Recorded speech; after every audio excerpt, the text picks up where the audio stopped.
Hello friends, नमस्कार दोस्तों। Knowledge for life group में आपका हार्दिक स्वागत है, वेलकम। तो दोस्तों, अल्टरनेटिंग करंट वाला चैप्टर चल रहा है, प्रत्यावर्ती धारा। ठीक है, घरों में खूब बहती है। तो इसके में आपने प्रीवियस वीडियो में काफ़ी सारे टॉपिक पढ़ चुके हैं, जो ये मेनली जैसे एक तो हमने पढ़ा था IRMS आया था दोस्तों, आपको याद हो I0/√2 4.707 I0, यानी आपके जो ये पीक वैल्यू है इसका 0.707 जो मल्टीप्लाई है वो IRMS के इक्वल होता है, रूट मीन स्क्वायर, ठीक है, ऑफ अल्टरनेटिंग करंट। तो ये आया कैसे, वहाँ थोड़ा कम समझ में आया है, तो यहाँ भी हम ये यूज में लेंगे। ठीक है, इसी प्रकार प्रीवियस वीडियो में आपने एवरेज करंट है, ठीक है, एवरेज अल्टरनेटिंग करंट है कंप्लीट साइकिल के लिए, हाफ साइकिल के लिए, तो वो भी आपने क्लियर किया था। उसमें यदि आप आई एवरेज लेते हो, एवरेज करंट लेते हो कंप्लीट साइकिल के लिए, ध्यान है, कंप्लीट साइकिल के लिए, तो वो क्या आई थी, 0। ठीक है, और आई एवरेज यदि आप हाफ साइकिल के लिए लेते हो तो हाफ साइकिल के लिए दोस्तों 0 भी आई थी, और पॉजिटिव भी आई थी, और नेगेटिव भी आई थी, तीनों ही आई थी। देख लेना आप, लिंक प्रीवियस वीडियो वाले जो हैं वो डिस्क्रिप्शन में आपको मिल जाएंगे। तो ये आया था 0.673 I0 बाई, ठीक है, यही आ गया था 2 I0/π आता है, और ये एक बार प्लस का आ जाता है और एक बार माइनस का। तो कहने का अर्थ ये है कि आई एवरेज कंप्लीट साइकिल के लिए ऑलवेज 0 होगी, लेकिन यदि हम हाफ साइकिल लेते हैं तो वो 0 भी हो सकती है, पॉजिटिव भी हो सकती है, और नेगेटिव भी हो सकती है। ये कैसे किया था, ठीक है, मैथ्स वालों के लिए ज़्यादा इजी रहता है, बायो वालों के लिए थोड़ा सा हार्ड रहता है, क्योंकि मैथमेटिकल टर्म है, इंटीग्रेशन डिफरेंशिएशन उनके लिए ईजी हो जाते हैं। आपको ये चीज़ें करनी पड़ती हैं, और यदि आप मेहनत करोगे तो मैथ वालों को पीछे छोड़ दोगे, उनसे भी अच्छी आप मैथमेटिकल टर्म्स कर सकते हो, नो डाउट। सब मेहनत के ऊपर है, रेगुलरिटी के ऊपर है, डिसिप्लिन के ऊपर है। ठीक है, तो ये कुछ बातें थी, वो जो प्रीवियस वीडियोस में जो आपने जो भी इंटीग्रेशन किया था, जो भी प्रोसेस की थी, वो दोनों की दोनों प्रोसेस IRMS और आई एवरेज वाली दोनों हम यहाँ यूज में लेंगे, अच्छे से समझिए। ठीक है, मैथमेटिकली पार्ट ज़्यादा है, और ये आप थोड़ा बहुत 11th में भी कर चुके हो। टॉपिक का नाम है प्रत्यावर्ती परिपथ में औसत शक्ति। प्रत्यावर्ती परिपथ में औसत शक्ति, average power in alternating current, average power of in alternating current. ठीक है, शक्ति किसे कहते हैं 11th में आप जानते हो, the rate of change of power या rate of change of energy, यानी कार्य करने की दर को या ऊर्जा की दर को भी हम क्या कह देते हैं, शक्ति कहते हैं। तो वही डेफिनेशन यहाँ है, एक दो डेफिनेशन हम मैथमेटिकल और थ्योरेटिकल दोनों ही ले रहे हैं। तो the rate of dissipation of energy in electrical circuit, ठीक है, या इलेक्ट्रिकल सर्किट ही मैं नहीं ले सकते, आजकल तो इलेक्ट्रॉनिक सर्किट भी हम इसको कह सकते हैं, और work done by current in 1 second is called electric power, is called electric power या इलेक्ट्रिकल पावर। ठीक है, सिंपल सा है। तो विद्युत क्षेत्र में जो क्षयित ऊर्जा है, जितनी ऊर्जा क्षयित हो रही है, क्षयित और वयित दोनों एक ही बात है, दोनों में ऊर्जा का लॉस होता है। पंखे के नीचे बैठे हो तब तो वो क्या हो रहा है, वयित हो रहा है, मतलब आप उसको यूज में ले रहे हो, पंखा यहाँ चल रहा है, और बाहर बैठे हो तो क्या हो रहा है, एनर्जी का लॉस हो रहा है। लेकिन दोनों ही अवस्था में एनर्जी डिसिपेटेड तो होगी। पंखा चल रहा है, चाहे आप यूज में लो चाहे न लो। मैं यहाँ पढ़ा रहा हूँ, आप पढ़ो तो अच्छी बात है, न पढ़ो तो भी पढ़ने वाले जो है वो इसको लाभ उठाएंगे। तो वही बात है, क्षयित और वयित डिसिपेटेड एनर्जी की दर या 1 सेकंड में प्रवाहित धारा पर परिपथ में आवेशों द्वारा किया गया कार्य। ठीक है, यानी आवेश बटे समय जो हो जाता है, जिसको हम P = क्या कह देते हैं, W/T। T = यदि हम 1 सेकेंड ले लेंगे तो जो कार्य है वो किसके इक्वल हो जाएगा, पावर के। ठीक है, तो यही है 1 सेकेंड में प्रवाहित धारा पर परिपथ में आवेशों द्वारा किया गया कार्य। जो भी आप करंट फ्लो करते हो परिपथ में, उसके द्वारा करंट को कौन ले जा रहा है? आवेश। तो आवेश क्या कर रहे हैं? कार्य कर रहे हैं, ठीक है। किस रूप में? एनर्जी के रूप में। तो वो एनर्जी है उनके पास, तो किया गया कार्य विद्युत क्या कहलाता है? शक्ति कहलाता है, या W/T, या इसे हम E/T भी कह देते हैं। तो ये दोस्तों 11th में आप यूज में लेते हो, या जो प्रीवियस जो चैप्टर है इलेक्ट्रिक करंट वाला, उसमें भी ये आपको पढ़ाया जा चुका है, ठीक है। वो आप वीडियोज भी देखिए, उसके अंदर P काफ़ी सारे आंसर आए थे, जैसे P आया था, याद हो तो आपको, V/I, है ना, the product of electric voltage यानी electric potential and electric current, ठीक है। या इसको हमने V²/R भी कह देते हैं, या I²R, ये ओम्स लॉ के द्वारा बन जाते हैं। यही हम यहाँ फिर से यूज में लेंगे, ठीक है, यही हम यहाँ फिर से यूज में लेंगे। तो ये विद्युत शक्ति कहलाती है। It's equal to the product of, ये एक नई डेफिनेशन और है दोस्तों, जो अभी आपको यहाँ लिखी थी V/I वाली। तो it's equal to the product मतलब गुणनफल of the voltage and corresponding current in circuit, यानी परिपथ में वोल्टता और प्रवाहित धारा, इसके गुणनफल को भी हम क्या कह देते हैं? विद्युत शक्ति कहते हैं, ठीक है। ये एक डेफिनेशन और बन जाती है, और इसको हम थोड़ा सा अब लिख लेते हैं कि सपोज इंस्टेंटेनियस वोल्टेज, यानी ताक्षणिक जो वोल्टेज है किसी एक पर्टिकुलर टाइम पर, वो V क्या है? V0 sin ωt, जानते हो। और माना कि सपोज दैट प्रत्यावर्ती वोल्टता तो हो गई, इंस्टेंटेनियस करंट I क्या हो जाएगी?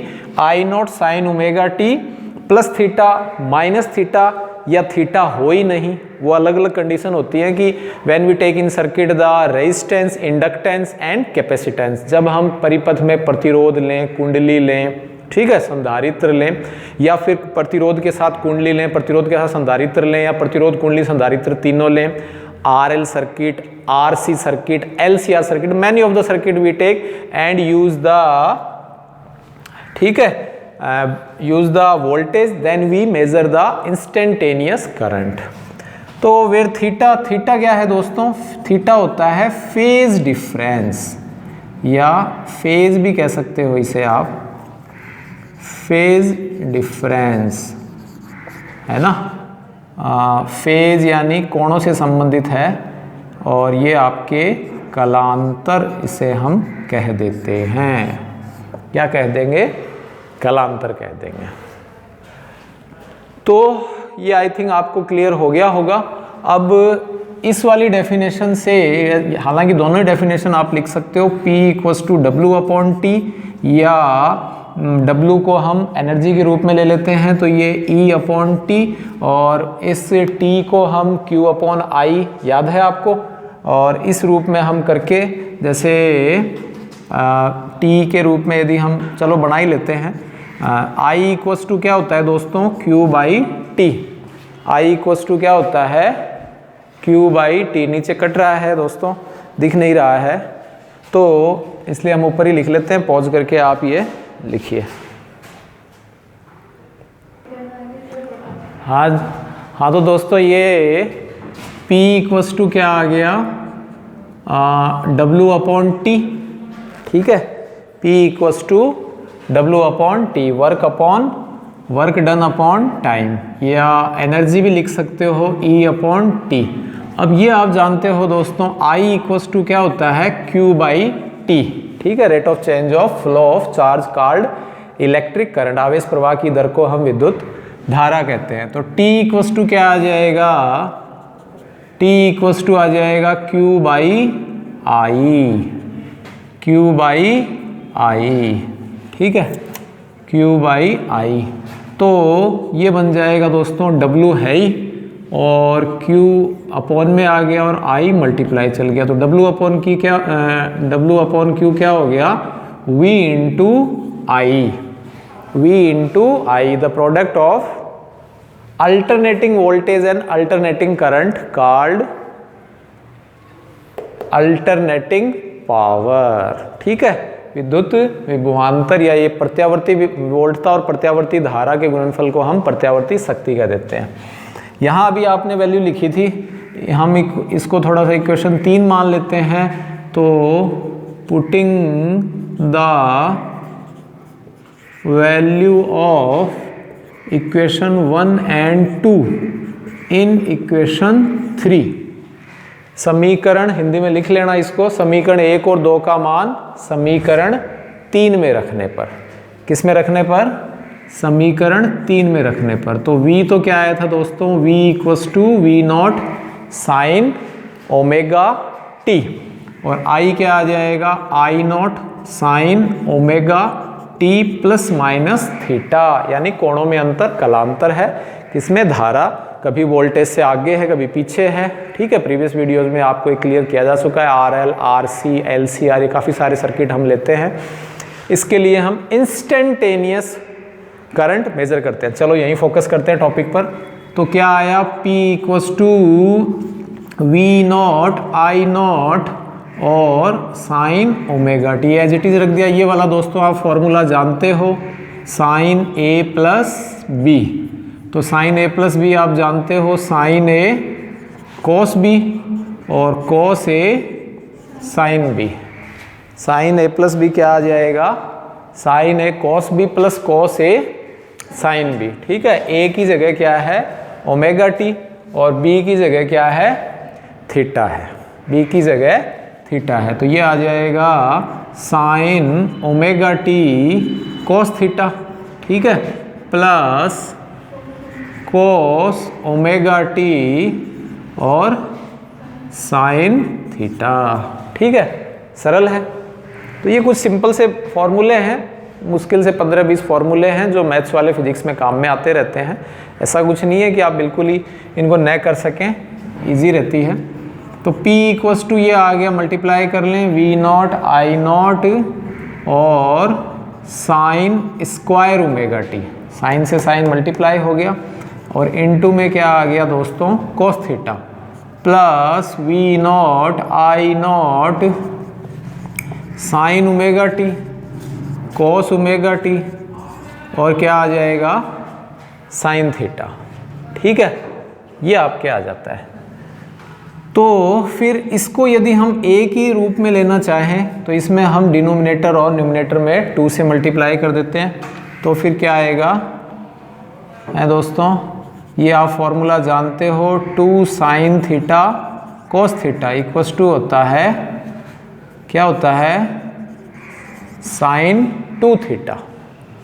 2 साइन थीटा कॉस थीटा क्या है? Sine 2 theta. क्या आ जाएगा? Sine 2 theta. तो साइन 2 थीटा बनाने के लिए हम क्या करें?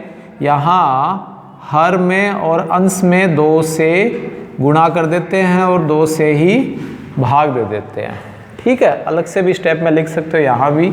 तो ये 2 साइन थीटा कॉस थीटा, तो ये बन जाएगा वी नॉट आई नॉट, और कॉस थीटा को चलो बाहर ले लेते हैं, और ये आ गया साइन स्क्वायर ओमेगा टी, और ये वी नॉट आई नॉट साइन थीटा, और ये आ गया साइन 2 ओमेगा टी, और अपॉन में क्या आ गया? 2 आ जाता है। अपॉन में क्या आ जाता है? 2 आ जाता है। ठीक है, तो ये आपकी इक्वेशन आ जाती है। अब यहाँ ये मान लीजिए इक्वेशन 4 आ गई। अब यहाँ हमको मेजर क्या करना है? एवरेज पावर का। क्या यूज में लेना है? एवरेज पावर, औसत शक्ति। तो औसत शक्ति के लिए हम क्या करते हैं? इसका औसत ले लेते हैं। जैसे पीछे भी आपने करंट का और वोल्टेज का लिया था, तो ठीक वैसे ही हम औसत शक्ति के लिए क्या करेंगे? पॉज करके लिख लीजिए। हाँ, तो दोस्तों ये थोड़ा सा वीडियो बड़ा बन जाएगा, समझ लें, अब छोटा सा ही है। अब यहाँ हम क्या कर देते हैं? एवरेज ले लेते हैं। We take average power both. ठीक है, एवरेज पावर। तो एवरेज पावर के लिए क्या कर दें? पी के हम एवरेज लगाए थे, और इधर आप जानते हो एवरेज के लिए राशियों का योग बटे राशियों की संख्या। ठीक है, add of quantities and number of quantities. तो 0 to t और वी नॉट आई naught cos theta sine square omega t upon और 1 इंटू डी टी, ठीक है। और इनटू में हम इंटीग्रेशन का जो पार्ट है समाकलज, ठीक है, इंटीग्रेटेड वो ले लेते हैं और प्लस इसका भी हम समाकलन कर देंगे। तो 0 से t वी नॉट आई नॉट साइन थीटा और sine 2 theta into d t upon 0 to t 1 into d t, ठीक है, ये कर दिया। तो इसमें दोस्तों क्या आया, वी नॉट आई नॉट कॉस थीटा, ये तो समाकलन से बाहर चला जाएगा, कांस्टेंट क्वांटिटी है, वी नॉट आई नॉट और कॉस थीटा। और ये क्या आया, 0 से t sine square omega t, sine square omega t into d T और अपॉन ये 1 इंटू डी टी का बहुत बार समाकलन कर चुके हैं, t आ जाएगा, लिमिट रखेंगे t माइनस 0 अपॉन में क्या आ गया t। ठीक इसी प्रकार v नॉट आई नॉट साइन थीटा को आप बाहर ले लीजिए, v नॉट आई नॉट साइन थीटा लिमिट 0 से t साइन 2 ओमेगा t आ जाएगा इंटू डी टी और अपॉन में t आ गया, आ जाएगा। अब दोस्तों ये वाला जो पहले वाली जो स्टेप आपको दिखाई दे रही है, ये IRMS ही था। अगर आप यहाँ v नॉट और cos थीटा को रिमूव कर देते हैं और इसका यदि हम अंडर रूट कर देते हैं तो ये सेम वही बन गया, IRMS ही बन गया, ठीक है ना। Root mean square of alternating current जो आपने मेजर किया था वही है। ठीक इसी प्रकार ये एवरेज जो वैल्यू है अल्टरनेटिंग करंट की वही आई थी। यहाँ यदि आप 2 नहीं लगाते हो या लगाते हो आंसर वही आएगा। इसकी वैल्यू क्या आई थी 0, तो वही 0 यहाँ आ जाएगी। तो कहने का अर्थ ये है कि यदि आपको 12th में परसेंटेज बनाने उस बेसिस का टॉपिक है वैसे, है ना, तो आपको यदि ये एवरेज पावर आता है तो IRMS और I एवरेज दोनों ही टॉपिक क्लियर हो जाते हैं, ठीक है ना। ये आने का मतलब पीछे वाले दोनों भी आते हैं, ये नहीं आता है, ठीक है, तो पीछे वाले दोनों आप अपने हिसाब से फिर करोगे। तो इसके लिए दोस्तों जानते हो, चलो मैं यहाँ तो आपको इनके फॉर्मूले बता देता हूँ और फिर अपन यहाँ कर लेते हैं। यहाँ इसको अलग अलग स्टेप में भी कर सकते हो, इसको स्टेप 1 ले लीजिए, इसको स्टेप 2 ले लीजिए, ये P1 ले लीजिए, P2 ले लीजिए, एक साथ कर लीजिए। चलो हम इसको यहाँ मैं लिख देता हूँ फिर मिटा दूंगा। क्या होता है, स्क्वायर का कभी भी इंटीग्रेशन नहीं होगा, तो स्क्वायर का इंटीग्रेशन नहीं होगा तो cos 2 थीटा क्या आ जाएगा 1 माइनस 2 साइन स्क्वायर थीटा, ठीक है, या cos 2 theta equals to 2 cos square theta minus 1 भी होता है, 2 cos थीटा माइनस 1 भी होता है, तो ये इधर चला जाएगा। तो 2 साइन स्क्वायर थीटा बराबर आ जाएगा 1 माइनस cos 2 थीटा, ठीक है। थीटा की जगह क्या है दोस्तों ओमेगा टी, और 2 भी नहीं है तो 2 को इधर ले आते हैं, तो sign square omega T 1 minus cos 2 omega T by 2, 1 minus cos 2 omega T by 2। तो कहने का अर्थ ये है दोस्तों, ये सारा का सारा आपको पहले समझाया जा चुका है, किसी का थोड़ा कम समझ में आया तो फिर से समझ लीजिए। तो ये आ गया sign square omega T 1 minus cos 2 omega t upon 2, ये इसको मैं इधर लिख देता हूँ, मिटा देता हूँ, ठीक है, क्लियर। तो क्या आया, ये आ जाएगा P average V naught I naught cos theta 0 to t 1 minus cos 2 omega T, ठीक है, 1 minus cos 2 omega T D T और अपॉन में 2 आता है, ठीक है, और ये इसके ब्रैकेट में है तो ये क्या आ जाएगा 2t आ जाता है, ठीक है, यही था 1 minus cos 2 omega t upon 2। तो ये t मल्टीप्लाई में ले लिया, dt है ही, इसकी जगह ये रख दिया, क्लियर। ऐसे ही इसको हम सॉल्व कर लेते हैं। v नॉट आई naught sine theta, sine 2 omega t का इंटीग्रेशन आप जानते हो क्या होता है, -2 ओमेगा टी, ठीक है, -2 ओमेगा टी।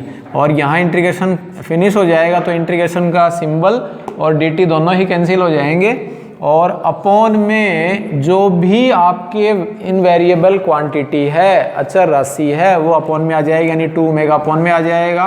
तो क्या आ जाएगा 2 ओमेगा टी, क्या आ जाएगा दोस्तों 2 ओमेगा टी, ये आपके आ जाता है, ठीक है। तो चलो पॉज करके लिख लीजिए। हाँ तो दोस्तों अब देखिए ये कर लो, तो P एवरेज इक्वल्स टू हो गया वी नॉट आई नॉट कोस थीटा और 1 इंटू डी टी, ठीक है। डायरेक्ट इंटीग्रेशन कर देता हूँ, इसका 1 आ जाएगा और T आ गया तो ये T आ गया, ठीक है। और लिमिट कहाँ से कहाँ तक है, या फिर इसका 1 इंटू डी टी का T हो गया और लिमिट रख दी, मान लीजिए चलो T हो गया।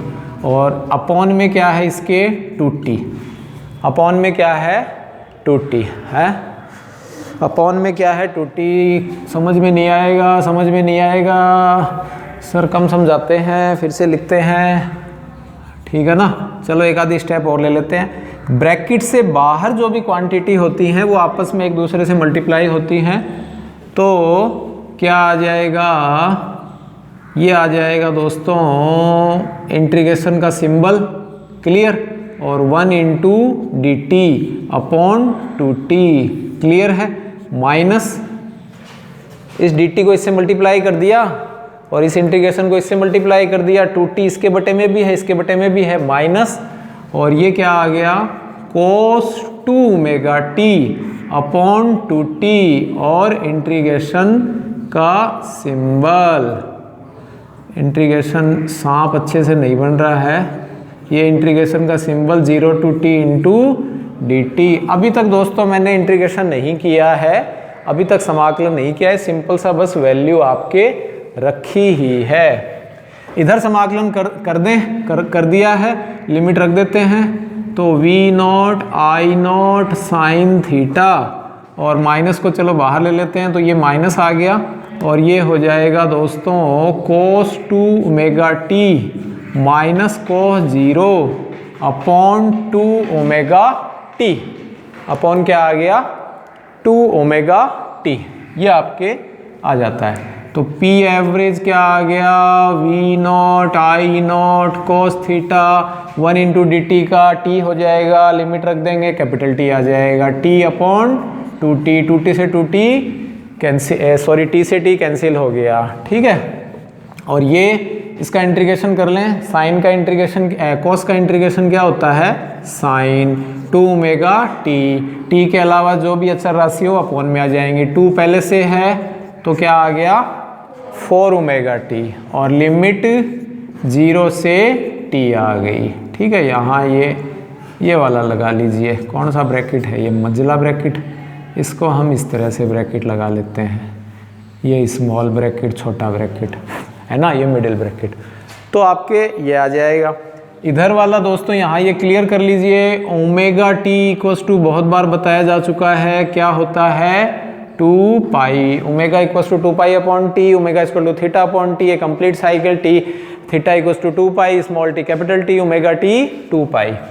तो यहाँ ये cos 0 की वैल्यू तो 1 हो गई और ये हो गया v नॉट आई नॉट साइन थीटा और cos 4 पाई, ओमेगा टी 2 पाई रखोगे तो 2 पहले से है तो क्या आ गया 4 पाई, और ये cos 0 की वैल्यू क्या आ गई 1 अपॉन 2 पाई, और 2 पहले से है तो ये कितना आ गया 4 पाई, ये कितना आ जाएगा 4 पाई, ठीक है। तो ये कितना आ गया दोस्तों P एवरेज v नॉट आई naught cos theta 1/2 minus sine रख लीजिए, तो ये आ गया साइन 2 ओमेगा टी, ठीक है, और माइनस साइन 0, लिमिट रख दी, एक बार ओमेगा स्मॉल टी की जगह कैपिटल टी, एक बार 0, और अपॉन में क्या है 4 ओमेगा टी, अपॉन में क्या है दोस्तों 4 ओमेगा टी, और यहाँ ये दोस्तों 0 हो गई, कहानी ख़त्म, पैसा हजम। क्यों भाई, cos 0 की वैल्यू 0, cos 2 पाई की वैल्यू cos 0 की वैल्यू 1, cos 2 पाई की वैल्यू 1, 4 पाई की वैल्यू 1, तो ये 1 - 1 0, तो ये वाला पार्ट तो दोस्तों 0 हो गया। ये वाला पार्ट भी हालांकि 0 ही है, तो ये मैं लिख देता हूँ cos 0 cos 2 pi equals to cos 2n pi equals to क्या आएगा दोस्तों 1, n इक्वस टू 1 रख लें तो 2 पाई, n इक्वस टू 2 रख लें तो 4 पाई, 3 रख लें तो 6 पाई, तो ये 4 पाई 1 हो गया। ऐसे ये है दोस्तों, साइन 0 0, साइन 2 पाई भी 0 हो जाएगा, घूमकर वापस वहीं आ गए, और साइन 2n पाई भी 0 हो जाएगा। तो आंसर आ जाएगा v0 I0 cos theta 1/2 minus omega T. आप 2 पाई रख लीजिए, ये फॉर्मेलिटी है, आना आंसर 0 ही है, केवल ये 1/2 बचेगा, बाकी सब 0 हो जाएगा। तो ये हो गया दोस्तों साइन 4 पाई माइनस साइन 0 की वैल्यू क्या होती है 0, अपॉन कितना हो गया ये 8 पाई, ठीक है, अपॉन क्या हो गया 8 पाई, ओमेगा टी 2 पाई रख दिया, 8 पाई हो गया। तो दोस्तों ये नीचे आपको दिख रहा है, क्या दिख रहा है, तो यहाँ मैं लिख देता हूँ P average v0 I0 cos theta upon 2, और ये वाली वैल्यू चलो थोड़ा सा और समझ लो, 0 - 0 अपॉन 8 पाई, तो 0 0 0 ये आ जाता है, ठीक है। तो आपके क्या आ गया लास्ट में आंसर, ठीक है। तो इसका एक सेकंड पार्ट और बना लेंगे दोस्तों, जिसमें ये P0 cos थीटा बन जाता है, वो P0 sin थीटा बन जाता है, ठीक है। उसमें ये इस तरह से दो कंपोनेंट हो जाएंगे, cos थीटा sin थीटा, कौन से कंपोनेंट किसके लिए, कौन से सर्किट के लिए ज़्यादा अफेक्टिव होते हैं, अलग अलग सर्किट की हम बात कर लेंगे। यहाँ हम केवल आंसर कंप्लीट करके इसको ख़त्म करते हैं। तो P एवरेज आ गया v0 I0 cos theta upon 2, v0 I0 cos theta upon 2, ठीक है। इसको थोड़ा सा और अट्रैक्टिव बनाएं तो v0 I0 cos थीटा लिख सकते हो क्या, 2 को √2, हालांकि ये P0 v0 है तो ये आंसर भी हो जाता है P0 cos थीटा, ठीक है। ये क्या है, peak value of average power, यानी औसत धारा का शिखर मान या उच्चतम मान, ठीक है। ये क्या है दोस्तों, ये है VRMS, ये क्या है IRMS और इनटू cos थीटा। तो ये दोस्तों क्या हो जाएगा VRMS IRMS, ये होता है PRMS, क्या हो जाएगा PRMS, यानी root mean square of average power, औसत, ठीक है। यानी इंग्लिश में हो गया, हिंदी में लिख देता हूँ, क्या हो जाएगा शक्ति का कौन सा मान है, वर्ग मध्य मूल मान, ठीक है। और ये cos थीटा क्या है दोस्तों, ये है शक्ति गुणांक, सब शक्तियां चल रही हैं, ले लो, खूब सारी शक्ति बढ़ रही हैं, ठीक है ना, चाहो जितनी। तो ये क्या है पावर कोफिशिएंट या power constant, coefficient of power क्या है दोस्तों, कोफिशिएंट ऑफ पावर। इसके लिए अलग से एक वीडियो बनाएंगे, ठीक है, cos थीटा के बारे में डिटेल, थीटा इक्वल्स टू 0 क्या होगा, +π/2 क्या होगा, -π/2 क्या होगा। तो आई थिंक ये क्लियर हो गया होगा। P एवरेज क्या आ रहा है, P एवरेज आ रहा है P average equals to P0 cos theta V0 cos theta और V0 I0 cos theta upon 2, या VRMS IRMS cos थीटा या PRMS cos थीटा। तो औसत प्रत्यावर्ती शक्ति वर्ग, ये क्या है, ये आपके वर्ग माध्य मूल मान शक्ति और शक्ति गुणांक के गुणनफल के बराबर होती है। तो आई होप दोस्तों ये आपको वीडियो पसंद आया होगा, अच्छा लगा होगा। अच्छा लगा तो ठीक है, लाइक करें, शेयर करें, सब्सक्राइब करें। Thanks for watching.